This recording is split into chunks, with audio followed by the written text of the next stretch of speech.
우리가 지난주 수요일에 버려야 될 죄의 습관으로 정죄, 의심 이 두 가지를 살펴보았습니다. 정죄는 남이 잘못했을 때, 또 실수를 했을 때 판단하고 그 잘못된 것을 우리가 판단해서 결정을 내리는 그런 사람을 말한다, 이렇게 말씀을 드렸습니다. 두 번째는 의심에 대해서 말씀을 들었죠. 의심은 흔들리다 라고 하는 이 의미를 가지고 있습니다. 바람의 갈대가 흔들리듯이 신앙생활에 있어서 갈피를 못 잡고 흔들리는 신앙을 말씀한다고 했습니다. 여러분, 신앙생활은 흔들려서는 안 되겠죠. 시험 앞에서 또 인생의 시련 앞에서 믿음이 흔들리면 결코 우리의 믿음이 성숙하고 자라갈 수가 없는 것입니다. 그래서 우리가 기도할 때나 믿음 생활을 할 때나 흔들리지 않는 견고한 이 반석과 같은 믿음이 필요한데요. 그것은 온전히 주님을 바라보아야 된다. 주님을 바라볼 때 우리 믿음이 반석이 됐고 또 흔들리지 않는 믿음이 될 수 있다, 이렇게 말씀을 드렸습니다. 오늘은 이어서 버려야 될 죄의 습관, 이 다섯 번째로 미움 그리고 무자비함, 여기에 대해서 우리가 한번 살펴보고 은혜를 나누도록 하겠습니다. 첫 번째는 이 미움입니다. 이 미움이라고 하는 뜻은 원어로 살펴보면요, 미워하다, 증오하다, 싫어하다, 이런 의미가 내포되어 있습니다. 그러니까 이건 사람들과의 관계 속에서 오는 미움을 말한다고 할 수가 있죠. 그러니까 사람들과의 관계 또 갈등 속에는 미움도 있고 또 그 싫어함도 있고 또 다른 사람을 향한 이 증오도 있게 마련입니다. 그래서 이걸 하나로 뭉쳐서 말하자면 미움이다, 이렇게 말할 수가 있습니다. 그래서 이 미움이라고 하는 것은 이 원수나 적에게 이런 말을 많이 쓰이게 돼요. 그래서 미워하는 것은 다툼을 일으키게 되고 그 다툼 가운데 또 갈등이 되고 그 갈등 속에 또 잘못하다가 더 나아가서는 사람을 살인까지 하는, 죽이는 이런 일들까지 벌어지게 되는 것이죠. 미움의 출발은 다툼과 또 적응을 만들고 결국에는 이 살인까지 저지르게 된다, 이렇게 말씀할 수가 있어요. 그래서 성경은 요한일서 3장 15절 말씀에 보면 그 형제를 미워하는 자마다 살인하는 자니 살인하는 자마다 영생이 그 속에 거하지 아니하는 것을 너희가 아는 바라, 이렇게 기록이 되어 있습니다. 그러니까 형제를 미워하는 것이 뭐라고 말씀합니까? 이건 살인이다. 미워하는 것은 곧 살인이다, 이렇게 말씀하셨어요. 또 그 사람에게는 영원한 생명, 이 영생이 있지 않다, 이렇게 말씀하셨습니다. 여러분, 살인은 분명 죄입니다. 죄여도 악한 그런 죄 중에 큰 죄가 이 살인이죠. 그래서 하나님께서 우리에게 계명을 주셨을 때 크게 두 가지 계명을 주셨는데, 첫째는 하나님을 사랑하는 그 계명을 주셨고, 두 번째는 내 이웃을 내 몸같이 사랑하라, 이 계명을 주셨는데, 이웃을 사랑하는 계명 중에 제 6계명이 나타난 것이 살인하지 말라, 이 계명을 우리에게 주셨어요. 근데 사람을 살인하게 되면, 사람을 죽이게 되면 여러분, 이 죄가 얼마나 크게 클까요? 그런데 이 살인은 어떻게 해서 이렇게 벌어지게 될까요? 물론 사람들과의 관계에서 오는 다툼이라든가 또 차이, 어떤 내 불만족스러운 상황, 그런 것들로부터 이런 미움이 나올 수가 있어요. 그런데 근원적으로 더 우리가 영적으로 더 깊이 들어가다 보면 이 살인은 왜 저지르게 될까? 바로 이 사단으로부터 악한 영으로부터 지배를 받기 때문에, 이 사단의 지배를 받기 때문에 이 살인이 벌어지게 된다고 하는 것입니다. 그래서 요한복음 8장 44절에 보면 이렇게 말씀합니다. 너희는 너희 아비 마귀에게서 났으니 너희 아비의 욕심을 너희도 행하고자 하느니라. 저는 처음부터 살인하는 자요 진리가 그 속에 없으므로 진리에 서지 못하고 거짓을 말할 때마다 제 것으로 말하는 이는 저가 거짓말쟁이요 거짓의 아비가 되었습니다. 자, 마귀는 처음부터 뭐라고 말씀합니까? 마귀는 처음부터 살인자요 거짓말쟁이라고 분명히 말씀하고 있습니다. 그러니까 이 마귀를 쫓아서 사는 사람들은요 거짓말도 잘 쳐요. 남을 속이기도 잘, 사기도 잘 치고. 근데 그 영적으로 보면 그 뒤에 이 악한 영이 있다는 것을 우리가 알아야 돼요. 그런데 이것에서만 끝나는 게 아니에요. 마귀는 살인자라고 분명히 말씀하고 있습니다. 그러니까 그 사람을 지배해서 그 사람의 마음과 생각을 지배해서 사람을 죽이는 이 살인까지 나가게 된다고 하는 것이에요. 그 사람이 화가 나면 어떻게 됩니까? 막 눈이 막 이상해지고 자기의 어떤 분을 참지 못해서 자기 행동이 그냥 막 다른 사람들 폭력적으로 이렇게 변하게 되는 모습을 우리가 보게 돼요. 여러분 창세기 3장에 보면요 인류의 역사에서 가장 처음으로 이 살인 사건이 벌어지게 돼요. 어떤 사건이죠? 바로 아벨과 가인이 하나님께 제사를 드렸는데 아벨은 양의 첫 새끼와 그 기름으로 하나님께 제사를 드렸어요. 그리고 가인은 땅에서 농사한 그 농산물의 수산으로 하나님께 제사를 드렸어요. 근데 하나님이 받으셨던 제사는 어떤 제사였어요? 가인의 제사. 가인의 제사를 받지 않으셨어요. 아벨이 드렸던 양의 첫 새끼와 그 기름으로 하나님께 드렸을 때 하나님이 아벨의 제사를 기쁘게 받았어요. 그런데 가인의 제사는 기뻐 받지 않으셨다고 하는 거예요. 그런데 이 일로 인해서 가인이 안색이 변합니다. 그리고 동생 이 아벨을 미워하게 돼요. 그러면서 동생 아벨을 들여서 죽이게 돼요. 여러분 왜 동생 아벨을 죽이게 되었습니까? 이 마음으로부터 미움을 갖다 보니까 그 미움이 발전되어서 동생 아벨을 죽이게 되는 그 단계까지 나아갔다고 하는 것입니다. 여러분 죄라고 하는 것은요 분명히 시작점이 있어요. 근데 그 시작점을 미리 차단하지 않으면 점점점 커지게 돼요. 여러분 화를 내는 것도 마찬가지잖아요. 처음에 그 시시비가 있을 때 처음에 그걸 차단을 시키면은 더 이상 분노가 일어나지 않아요. 거기서 멈추게 돼요.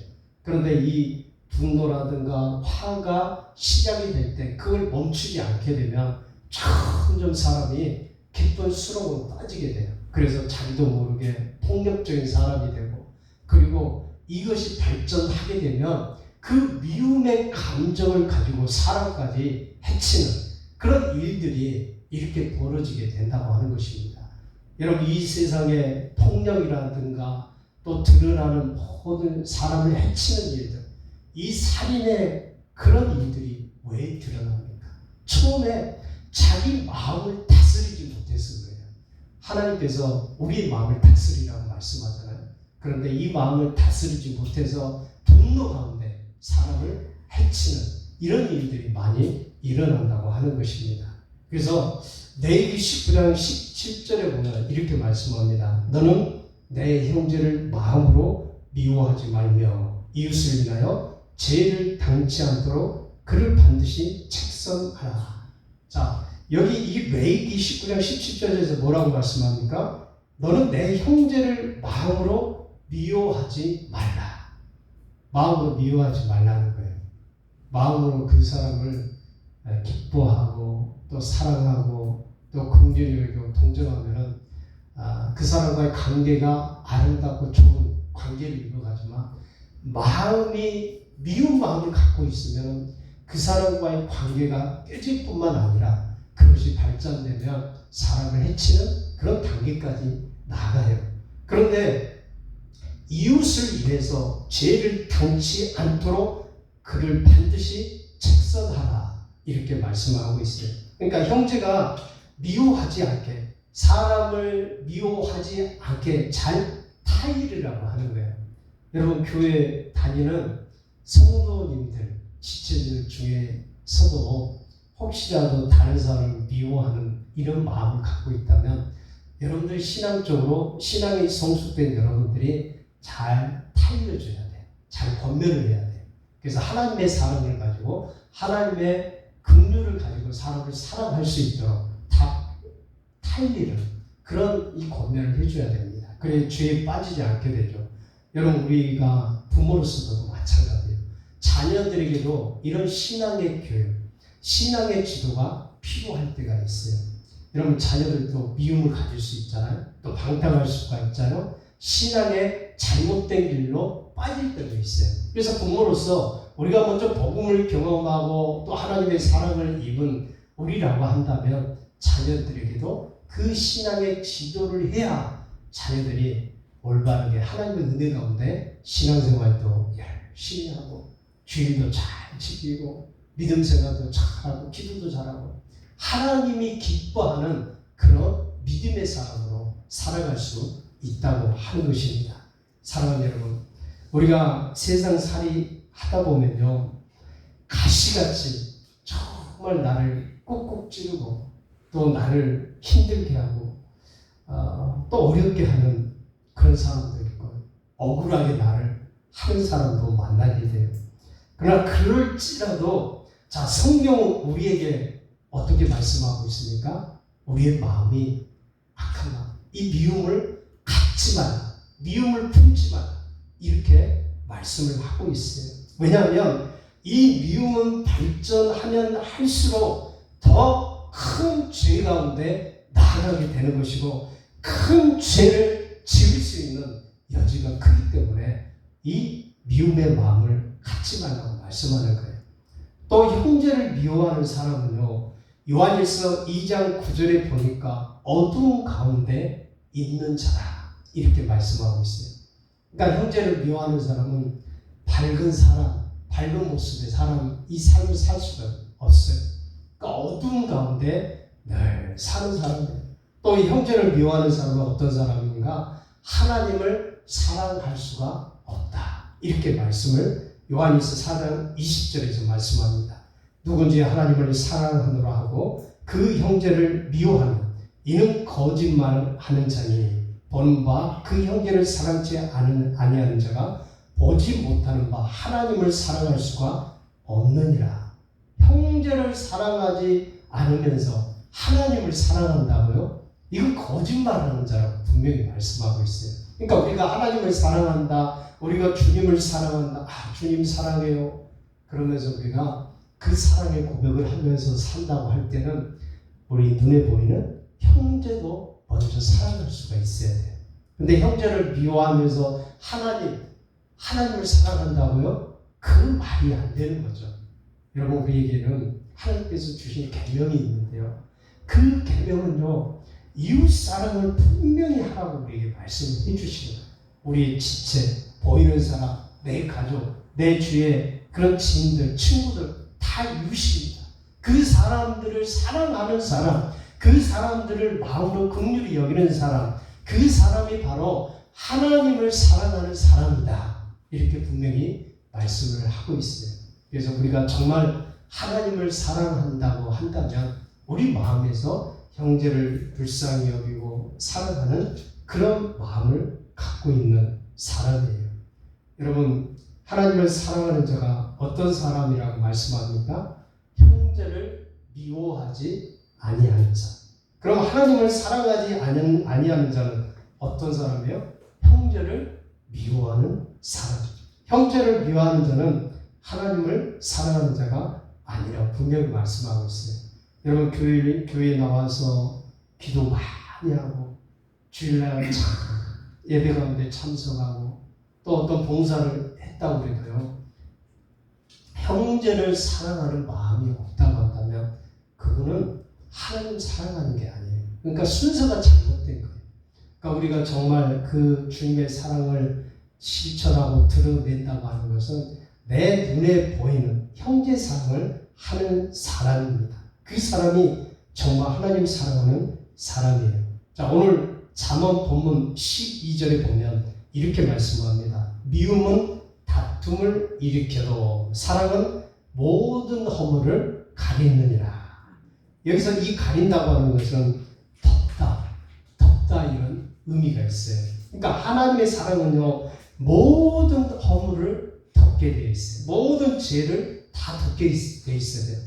구약의 속죄소에 피가 뿌려질 때 백성들의 죄가 가려지고 속죄가 되었듯이 우리 예수는요, 우리의 죄와 허물을 다 덮어주시는 분이에요.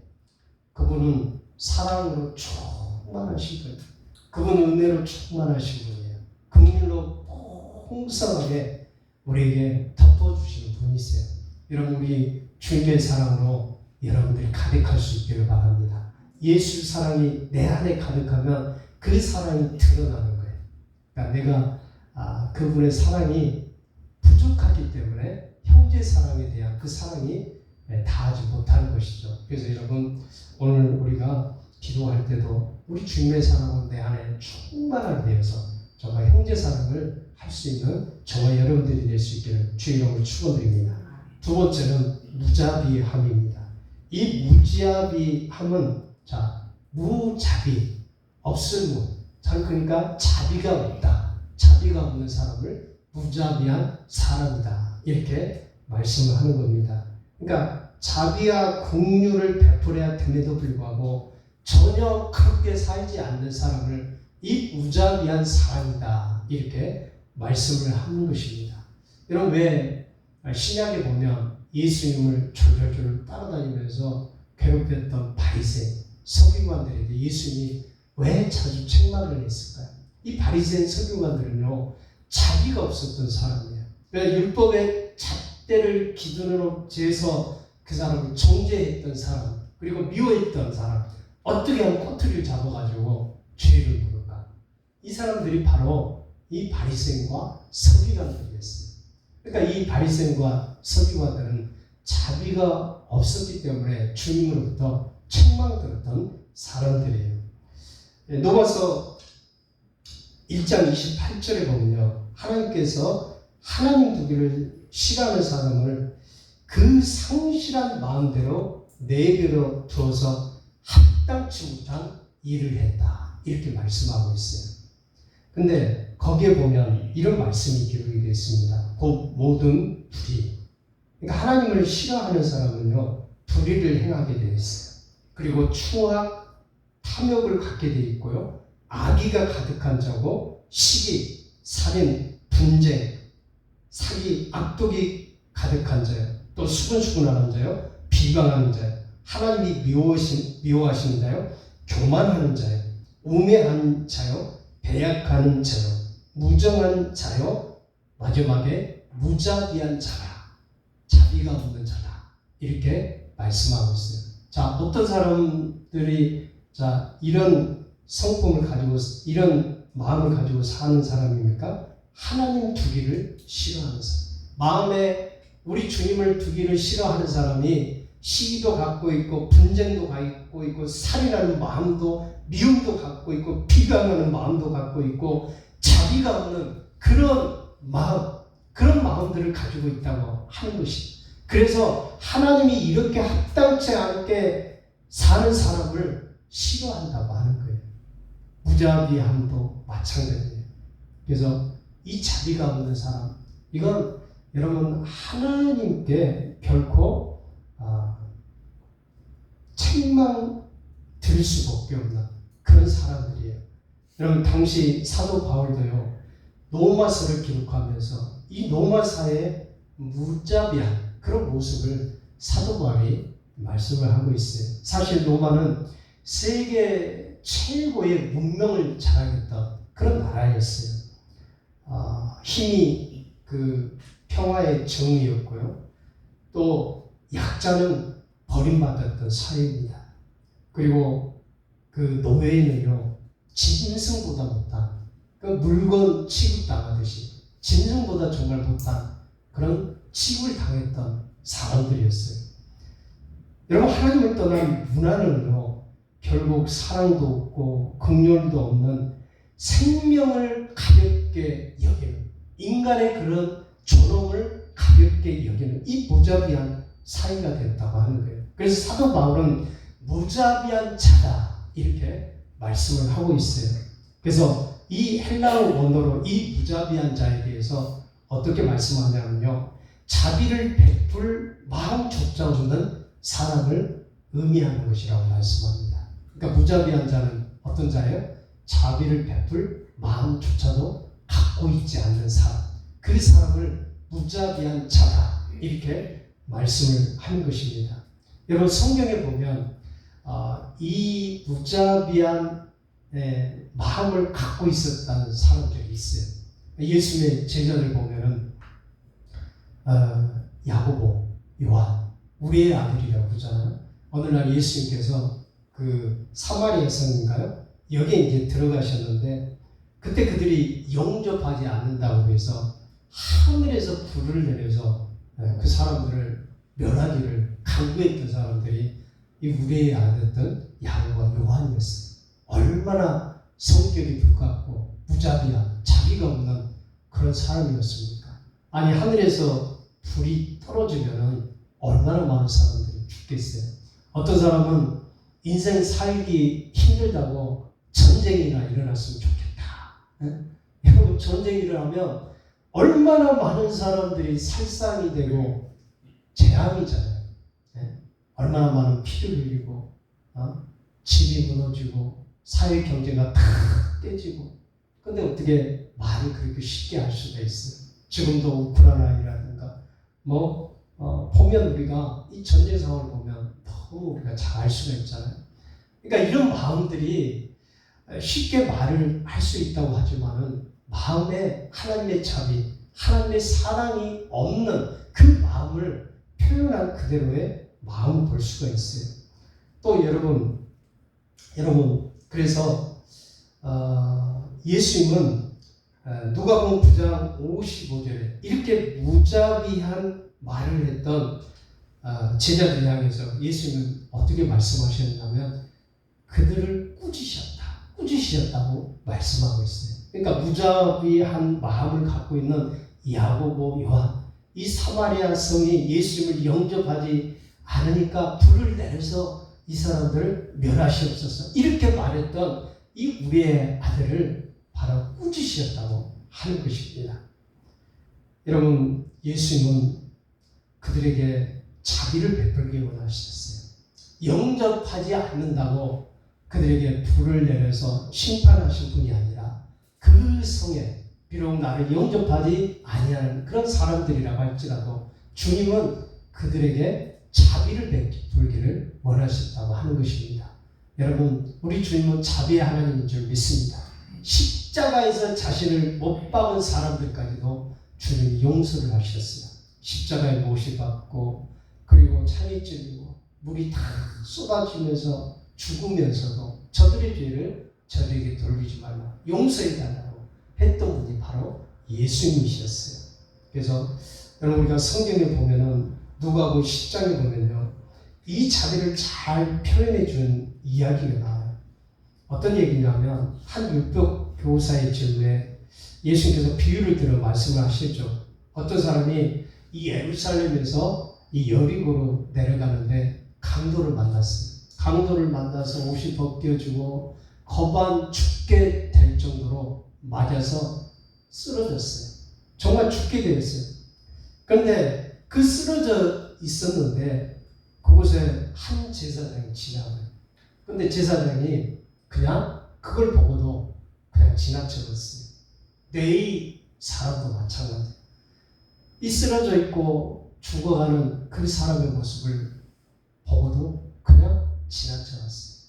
그런데 사마리아인은 그곳을 지나가다가 죽게 생긴 이 강도를 만나서 쓰러져 있는 그 사람을 불쌍히 여겼어요. 그리고 가까이 가서 기름과 포도주를 붓고 싸매어 주고 자기 짐승에 태워서 주막으로 데리고 와서 돌봐주고 이튿날에 길을 떠나면서 주막 주인에게 말을 하죠. 부비가 더 들게 되면 내가 돌아오는 길에 그걸 더 갚아주겠다. 잘 보살펴 주라. 이렇게 말을 했어요. 예수님께서 이 말씀하시고 율법 교사에게 이렇게 말을 해요. 내 생각에는 이 사람 중에 누가 강도 만난 자의 이웃이 되겠느냐. 이르되 자비를 베푼 자이다. 너도 이와 같이 하라. 그러니까 사마리아 이 사람처럼 강도를 만난 사람, 정말 고통스러운 사람, 그런 이웃에게 긍휼을 베풀라고 하는 것이에요. 사랑하는 여러분, 누가 자비를 베푼 참 이웃이었을까요? 제사장도 레위도 아니었어요. 강도 만나서 쓰러져 있는 자를 보고 자비를 베푼 이 사마리아인이 정말 그 하나님의 사랑을 실천했다고 하는 것입니다. 이 사마리아인은요, 말로만 한 것이 아니었어요. 자기 시간이 들어가고 또 물질을 들어갔어요. 근데 그거 계산하지 않고 그 하나님의 사랑을 몸으로 잘 실천하면서 보여주었던 거예요. 누가 이 바쁜 세상에서 자기 시간 들어가서 그리고 돈을 들면서 물질을 들면서 어려운 처지 공경에 있는 사람을 도울 수가 있겠어요. 하나님의 사랑이 아니면 그렇게 할 수가 없다고 하는 겁니다. 여러분, 사실 이 사마리아 사람은 유대인들이 상종도 하지 않았던 사람이에요. 바꾸서 말하면 사마리아인이 유대인이 죽든 말든 쓰러져 있든 강도 만나서 고통을 당하든 유대인처럼 그냥 똑같이 상종하지 않고 그냥 그거 내버려 두고 그냥 가면 돼요. 싸움에 주고 주먹까지 데리고 가서 그럴 필요가 없어요. 그런데도 불구하고 이 사마리아 사람은요, 그 사람을 불쌍히 여겼던 거예요. 쓰러져가고 죽어가는 사람을 불쌍히 여겨주셔서 불쌍히 여겨서 정말 기름을 붓고 포도를 부어서 상처를 싸매주고 주막에 데려가서 보살펴주고 부비가 들면 자기가 대신 갚아줍니다. 이런 사랑을 베풀었다고 하는 것입니다.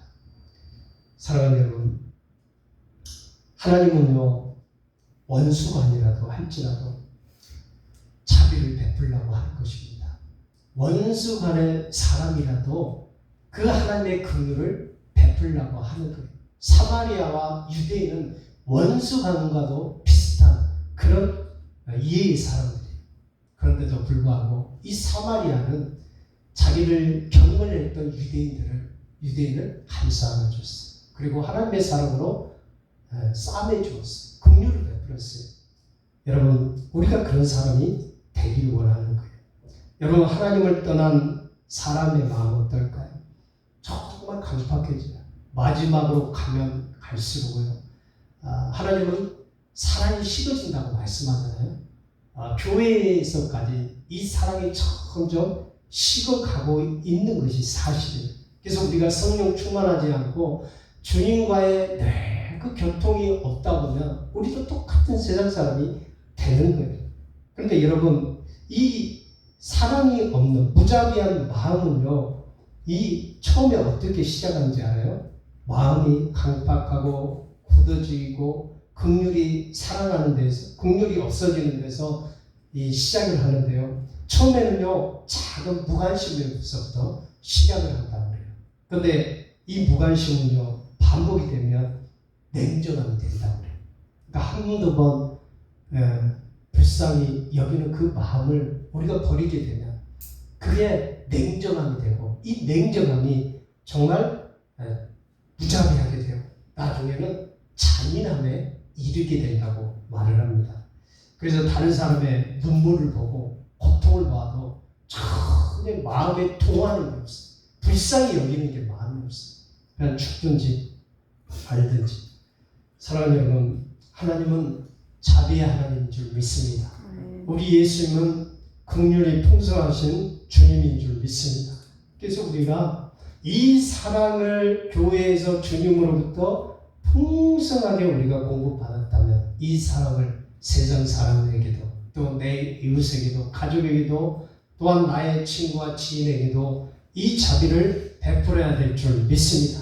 누가복음 6장 36절에 보면 너희 아버지의 자비하신 것 같이 너희도 자비하라. 하나님이 자비하신 것 같이 우리도 자비를 베풀라고 분명히 말씀합니다. 예수님을 참으로 잘 믿는 사람은 이 믿음의 실천과 긍휼을 베푸는 사람이에요. 주님의 사랑을 나타내는 사람입니다. 사람들이 하는 그런 값싼 이 동정을 넘어서 주님의 그 진실된 사랑을 베푸는 사람이 정말 주님을 사랑하고 또 이웃을 사랑하는 사람이에요. 이 긍휼의 은혜를 오늘 빌라델피아 우리 성도님들은 베풀어서 정말 주님의 참 사랑이 삶 속에서 역사에서 하나님의 놀라운 사랑 가운데 주님을 영화롭게 하는 저와 여러분들이 될 수 있기를 주의 이름으로 축원드립니다. 이 시간 함께